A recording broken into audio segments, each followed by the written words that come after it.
Welcome to the Stateless Standard.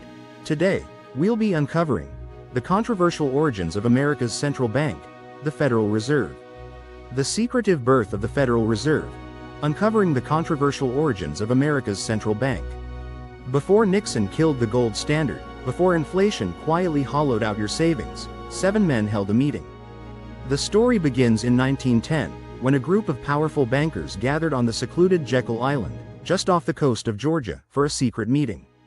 In just 10 days, these bankers, including representatives from institutions like J.P. Morgan and Rockefeller-owned National City Bank, created a system that would shape every paycheck you earn, every loan you take, and every financial crisis you endure for the next 100+ years. They called it monetary policy. History calls it a conspiracy. What they did on Jekyll Island was create a massive legalized banking cartel. This isn't theory. This is history. Just history they'd rather you forget. And it all started with a train ride on a dreary night. The guest list read like a financial hit squad. Nelson Aldrich, Rockefeller's man in Congress. Hall Warburg, Rothschild emissary with a plan. Henry Davidson, J.P. Morgan's fixer. Frank Vanderlip, Charles Norton, Abraham Pad Andrew. 7 men, no transparency, no minutes, no records, no press. Only aliases and a private understanding. The official story, duck hunting. The real agenda, a total monetary coup. They didn't draft a safety net. They engineered a system that would look and feel public, but serve the bank's masters. The creation of the Federal Reserve was part of a much bigger agenda by these powerful bankers to form a banking cartel, intending to control America's money supply for their own benefit. This plan became the blueprint for the Federal Reserve Act of 1913, which was passed by Congress to establish the Federal Reserve System. December 23, 1913.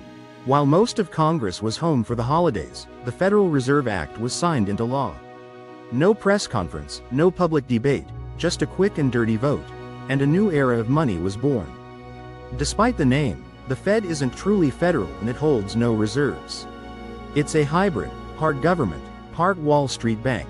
Think WEF public-private partnerships.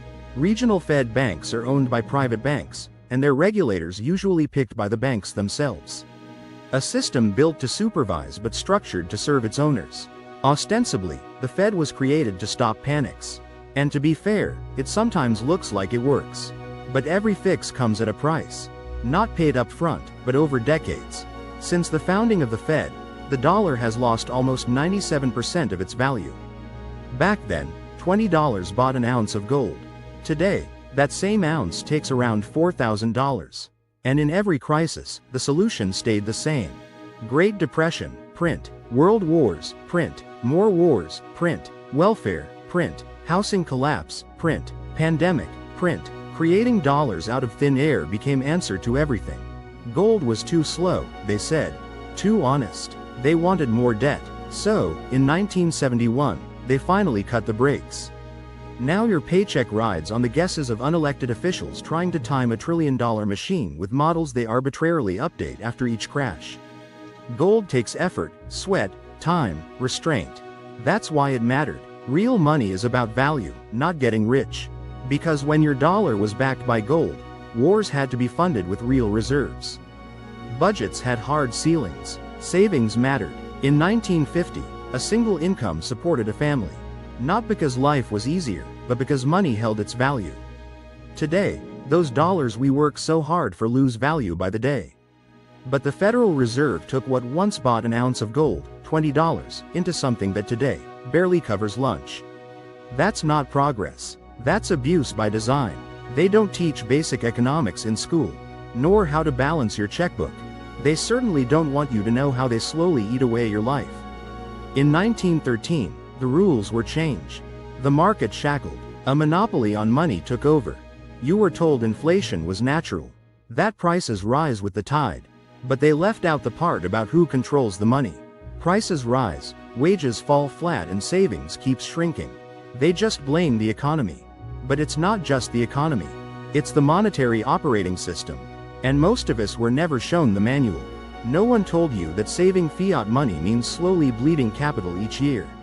No one told you how real money has behaved across centuries. You can't vote the Fed out of office. You can't audit their books.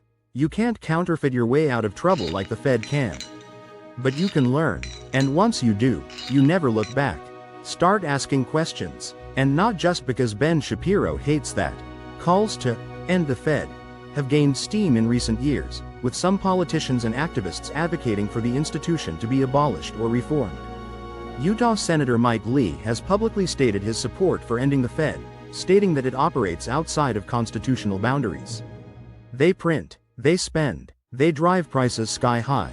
The Federal Reserve remains a controversial and secretive institution, born out of a clandestine meeting among powerful bankers on Jekyll Island in 1910. Its independent and quasi-private structure, its role in causing economic crises, and a lack of congressional oversight, have raised serious concerns about its true agenda and who it ultimately serves.